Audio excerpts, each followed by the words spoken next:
श्री स्वामी समर्थ मित्रांनो. तर आज शिवायची होती मला वाकळ, त्याच्यामुळे ती वाकळ म्हणजे ती आतमध्ये टाकली नाही, फक्त खालून वरून दोरा लावायचा. तेवढं काम कंप्लीट करावं म्हणलं तर आईला गावात जायचं होतं म्हणून आईने शेंगदाणे भाजून ठेवले होते. तेवढा कुट्टा काढून घेतला. आई असल्यावर म्हणजे कशाचाच ताण नसतो. शेंगदाण्याचं पोट काढायचं नाही, कशाचा म्हणजे कशाचाच नाही, लसूण नेसायचं नाही, दळण आणायचं नाही, कोणताच नाही. तर त्यांची कमतरता त्या नसल्यावर खरंच खूप भासवते. तर ती आज कोणतरी पूर्ण करते. पुढील व्हिडिओमध्ये बघा.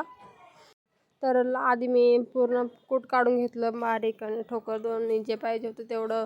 एवढं मोठे शेंगदाणे भाजून ठेवले होते. तर तिथून पुढचं काम म्हणजे आई गेल्यामुळे मला करावं लागलं होतं. तर त्याचं काही नाही, पण ते नसल्यावर एवढंच आहे की त्यांचं काम करावं लागतं, किंवा ते असताना जाणवत नाही बाबा आपलं काम होतं आहे.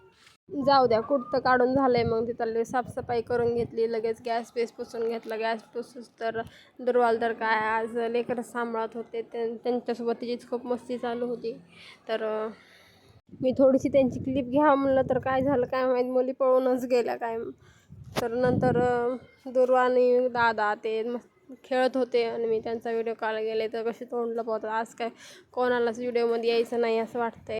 जाऊ देत, आज सगळे गावाला गेल्यामुळे आज सर्व चिल्लर पार्टी आपल्याकडे चहा पेली होती. मग काय त्यांना चहा बिस्किट मस्तपैकी खाऊ घातलं आणि रात्रीचा स्वयंपाक करायला लागले. तोपर्यंत ननंदबाई आल्या, तर त्यांनी मला करू लागले म्हणजे सर्व स्वयंपाक त्यांनीच केला निम्म्याच्या वर. म्हणजे मी फक्त वरचं केलं. तर खरंच अशा सासू आणि नणंद भेटायला खरंच नशीब लागतं. तर ज्यांना असं वाटतं की माझं असं आहे तसं आहे, पण माझं खरंच खूप छान आहे. तर असेच माझे मिनी ब्लॉग पाहण्यासाठी मला सबस्क्राईब करायला विसरू नका. धन्यवाद.